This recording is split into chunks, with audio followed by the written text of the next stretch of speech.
Buddy, how is everyone doing? It's been over a week. Actually, it's been 11 days to be precise since I recorded any updates. And the reason is last week I was grieving someone who was very important to me. When I was in Ghana, my very last job I did before I came to the US was a secretary to the drama director of the National Theatre, and that was Uncle Mauli Semevo. I think February 7th, his house caught on fire and he sustained burns, I think, on 44% of his body, or it was 44% burns. And he was in the hospital for 2 weeks receiving treatment. And I think it was on and off, like he'll get better and then he'll go into danger zone. It was fluctuating throughout the 2 weeks, and he passed away on February 20th in the evening. I was really sad about it because he was very instrumental in my life during my national service period. So in Ghana, when you finish tertiary, when you graduate from any tertiary institution, if it's a 2 years college or a 4 years college, you have to serve the country for a year. And that was the work I did. I was a secretary for my service. I was placed at the National Theatre of Ghana. So I worked as his secretary. And the National Service Secretariat is supposed to give you allowances every month, but they suck. So they would only they would wait for 3 months before they give you your very first one. So the money wasn't even coming early, but thanks to Uncle Mauli and a few other people at the National, not just the National Theatre, my drama department, the Baby Groma, I was able to survive because 3 months, no money. How are you going to survive? How are you going to get transportation? How are you going to eat? They always made sure I was well taken care of. And Uncle Malu was a really good boss. So I would like to dedicate today's book reading to him. May his soul rest in peace. I'm going to share one thing about him that I like. He was very diligent and resilient. He was dedicated to his job. Even when he retired from acting, he was still doing, not from acting, he retired from the theater as the drama director. He was still working. Uncle Mauli is the first to come to work and the last to leave. That's the kind of person he is. And he did not joke about his job. He was very professional, and we've lost a great legend. So may his soul rest in peace. He was really kind to me.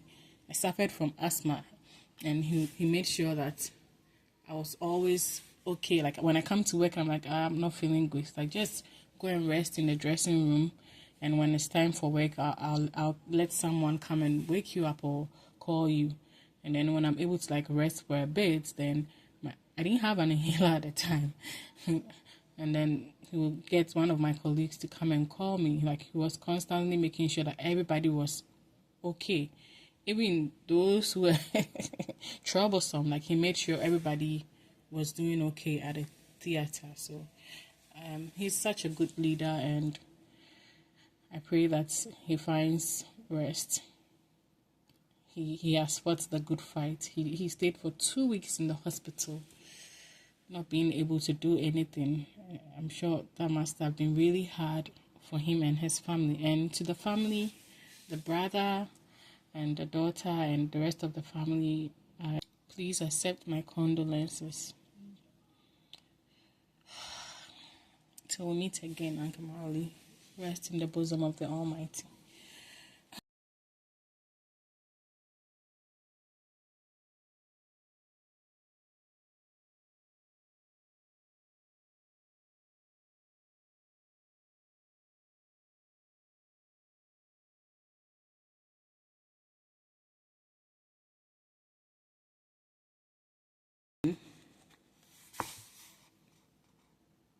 I'm going to start from the bottom of 18 because that's a sentence that runs into 19. You may be 87% engaged at work today and 62 tomorrow. You might be quick to argue that your engagement never falls that low at work, but you get a common cold, not cancer, just a cold. You still go to work because there's a lot going on. What happens next? You disengage. You say to yourself, what projects absolutely have to get done today? Everything else can wait. You've disengaged. That's not a criticism. It's an observation. It's not bad. It's natural. It's normal. It's rational. It's human. Your survival instincts have kicked in. You have disengaged to some extent to preserve the little energy you have, so you can focus on what matters most and recovering. Nobody's 100% engaged at any time, all the time. Parents often object. Some will try to make the case that they are 100% engaged as a parent all the time. It's not true, even for the best parents. Some days they may be 100% engaged. Okay, kids, they announce, today is going to be the best day of your life. We are going to do this and this and this and this and this and this and this and this. And then we are going to have lunch. But on the other days, these same parents are exhausted, sick, depressed, preoccupied with a crisis, or distracted by some other aspect of their lives. On these days, they say to their children, go outside and play. Go outside and play, kids. It's a different level of engagement. It doesn't make them bad parents. It happens to all parents. It's natural. It's normal. It's rational. It's human. Parents are constantly engaging and disengaging. I have come so that you may have life and have it to the fullest, was Jesus' promise. John 10:10. Life to the fullest is a highly engaged life. Now you may be thinking, I am not living a very engaged life. That's okay. Learning to listen to the 3 ordinary voices of God is going to change that. You may be thinking, I'm only about 50% engaged in my marriage. I'm only about 30% engaged in my personal finances. I'm about 65% engaged in my spiritual life. That's okay. Knowing where we are helps us to plot a path to where God is calling us to be. Piercing clarity and massive engagement are just 2 of the vast benefits that flow to us when we listen to God. It doesn't matter what level of engagement or disengagement you are experiencing in any aspect of your life. It's time to talk to God about each area of your life and time to listen to what he has to say about the best way to proceed. But along the way, remember to watch out for these 3 things we discussed. When I am striving earnestly to listen to the voice of God, I get focused, energized, and invigorated. Focused, energized, invigorated. And let me share something else I have observed. Anytime I am not focused, energized, and invigorated, that's a reliable indicator that I am not listening to the voice of God, or worse, that I am ignoring his voice and actively pursuing my own selfish plans and desires. Personal clarity leads to massive engagements, leads to focus. Energized and invigorated, these are the fruits of listening to the 3 ordinary voices of God. So the question here is, will you listen? One of the fastest ways to improve any relationship is to become a better listener. Most people assume that they are good at listening to those they love, but research suggests we may be overestimating our efforts. 96% of people believe they are good listeners, and yet we retain only about 50% of what others say. Think about that for a moment. How long have you been married? 30 years? Your spouse only heard half of what you said? No wonder we feel misunderstood and have disagreements. And our confidence that we are good listeners makes us even worse at listening because it prevents us from approaching listening with focused intention. Learning to listen is an art. It's easy to question whether God speaks to us, but the preponderance of evidence suggests we should give our attention to another question.